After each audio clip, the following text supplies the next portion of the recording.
Hello, everybody. Welcome back to It's Going to Be Okay.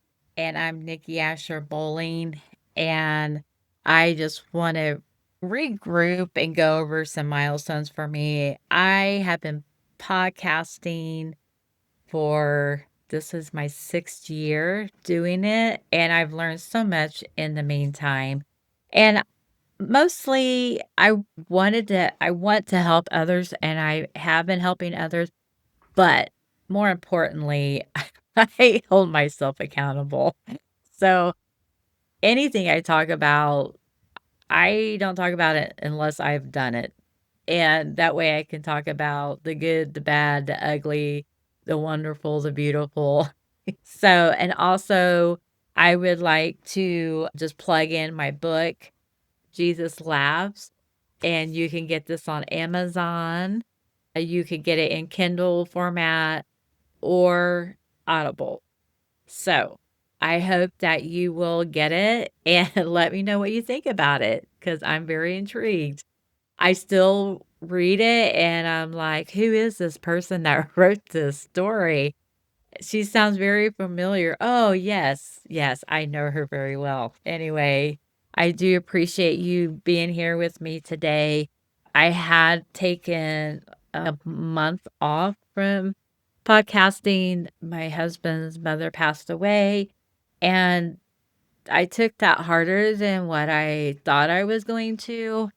We knew her time was coming, but I was hoping that she would make it to her at least to her 80th birthday, because I felt like that was a great milestone, but she really had a lot of really bad health issues that she'd been dealing with for a long time. So anyway, so that has been a moment, and then I started a new job, which I had been praying about, and God has been so gracious to me and has opened this door for this position. It's a lot less stress. It's 5 minutes from my house, and then so I'm hoping someday I'll get to work from home again. And I think God has just taken me on this journey to help me grow and to get out of my comfort zone because we introverts like our comfort zone.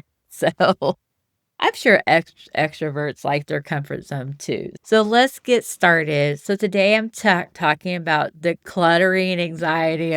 I have been decluttering and what Ecclesiastes, I hope I say this correctly, Ecclesiastes 12 teaches us about aging, purpose, and peace. And I going through the New Testament this year with Paul.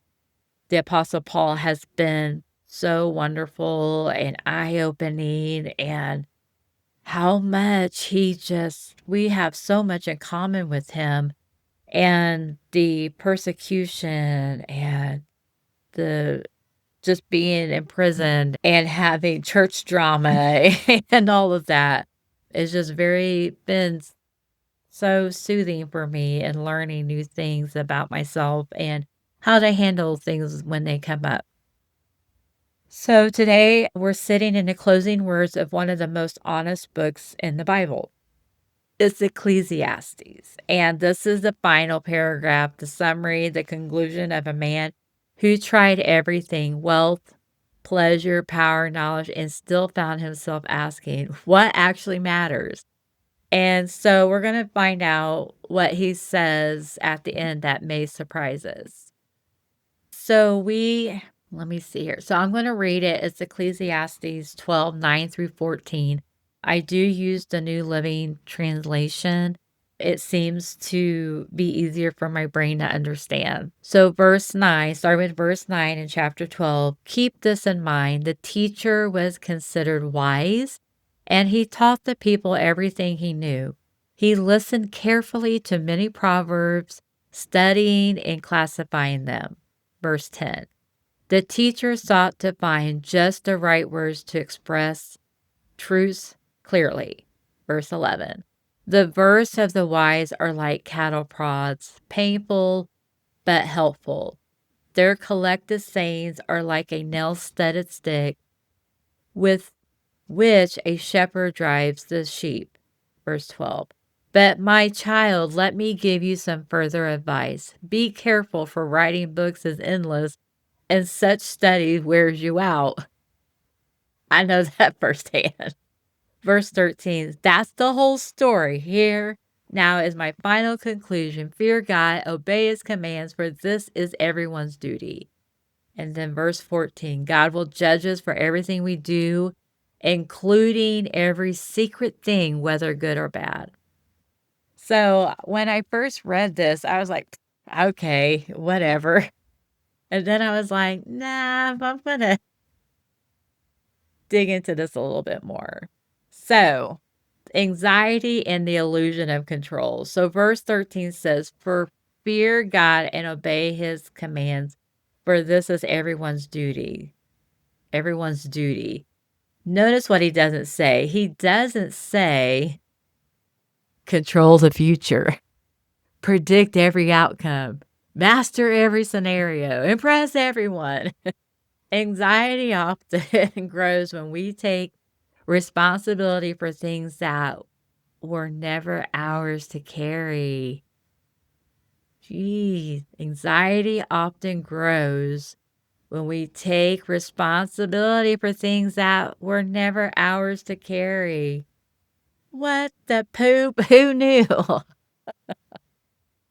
Have you picked up things that wasn't your responsibility and say, I'm going to handle this? I have. So modern research supports this. The National Institutes of Health has published findings showing that chronic stress and anxiety increase when individuals experience prolonged uncertainty combined with perceived lack of control. When we believe everything depends on us, stress hormones stay elevated. Ecclesiastes simplifies life. Your role is obedience, and God's role is sovereignty. That separation alone reduces mental pressure. You don't have to solve your entire future this week. You only have to take one faithful step. Who knew, right? When I read that, let me read it again. Anxiety often grows when we take responsibility for things that were never ours to carry. I don't know how many times I've done that. I had picked up a worry or a stress or a problem and just made it my own situation, and it had nothing to do with me. Why did I do that? Why did I decide I needed to do that?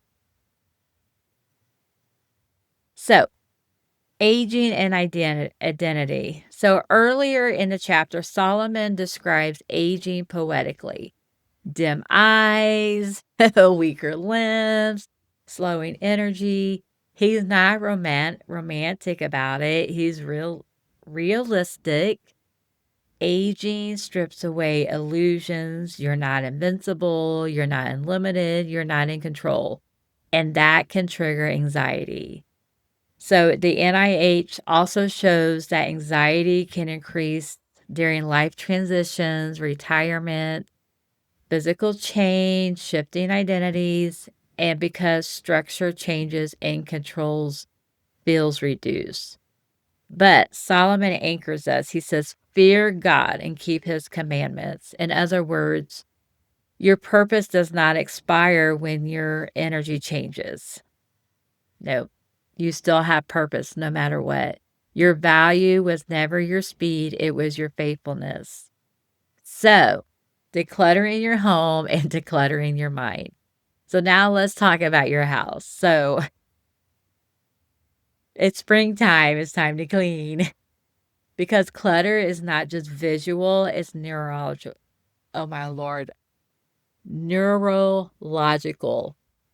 So, the NIH supported studies have shown that excessive environmental clutter can elevate your cortisol levels, particularly in women.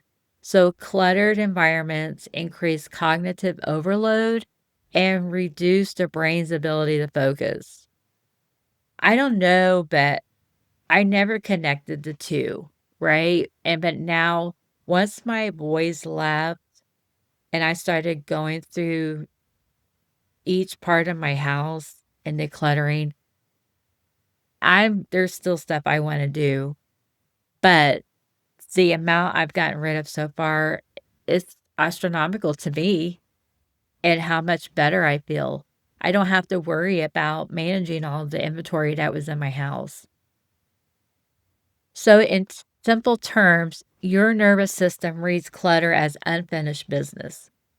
I just got done saying there's stuff that I'm still worried about that I want to get done. It's not a lot, but it's enough.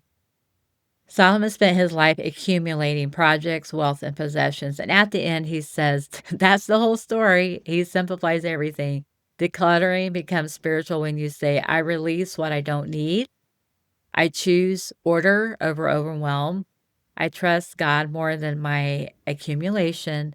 And clearing a drawer can feel small, but it sends your brain a message. I can finish something. I can create calm. I can choose alignment. Sometimes obedience looks like managing your bed, clearing one counter, letting go of guilt items, donating what no longer fits your season. You don't have to declutter the entire house. Just start with one surface. Start small. Obedience beats overthinking. So the judgment verse and why it's not meant to scare you. So verse 14 says, God will judge us for everything we do. I know it sounds so heavy, but the deeper meaning is your life matters. Nothing is unseen. Nothing is wasted. Nothing is meaningless. If you've been anxious, overwhelmed, or feeling behind, this verse is not condemnation. It's grounding. Your daily faithfulness count. That's the big thing there is your daily faithfulness counts. God doesn't condemn you for having a cluttered home. He's not gonna do that at all. So so let's bring all of this home. Where am I exhausting myself trying to control or figure out everything? What would it look like this week to simply honor God in one small practical way? A couple weeks ago, I so my bedroom furniture I got from my sister, it had a bed, 2 nightstands, it had a chest, it had a high boy, it had a big dresser with a mirror. That is a lot of furniture for a bedroom, and so now that I've had it for a long time, I had decluttered so much clothing that my husband uses the high boy, so he all of his stuff fits there in there perfectly. But the big dresser that I was using with the mirror, I wasn't utilizing all of it, so I wanted the chest and the dresser out of my bedroom. I felt like it would free up so much space, and I could not wait to get it out of there, and my husband fussed with me, "I don't wanna move that out of there." But we got it out of there, and I'm telling you, it has been so freeing having those 2 big pieces of furniture out of that room. There's so much more room, and it's easier to get around the bed, to make it, and I'm like, "What else can I get out of my house?" So who knows? I could be sitting on my floor, I don't know, but there's other things that I want to get rid of, but I have to be honor my husband and because if it's something he uses, I don't wanna get rid of something that he uses, right? That would be rude. So, but anyway, I'm just saying when I got started decluttering that, I just felt so much more relief. So what would it like I said, what would it look like this week to simply honor God in one small practical way? What just find one small way to honor God by decluttering something in your home. Maybe that small way is pray before reacting, clearing one cluttered space, finishing one avoided task, saying no to something that's draining. Start small. Obedience beats overthinking. If you're feeling anxious right now, hear this clearly. You're not behind. You're not failing. You're not. I'm sorry, you are overwhelmed by too many inputs. Ecclesiastes is not asking you to do more. It's inviting you to simplify, revere God, obey him, release the rest, and sometimes that begins with clearing a drawer. And remember, it's going to be okay.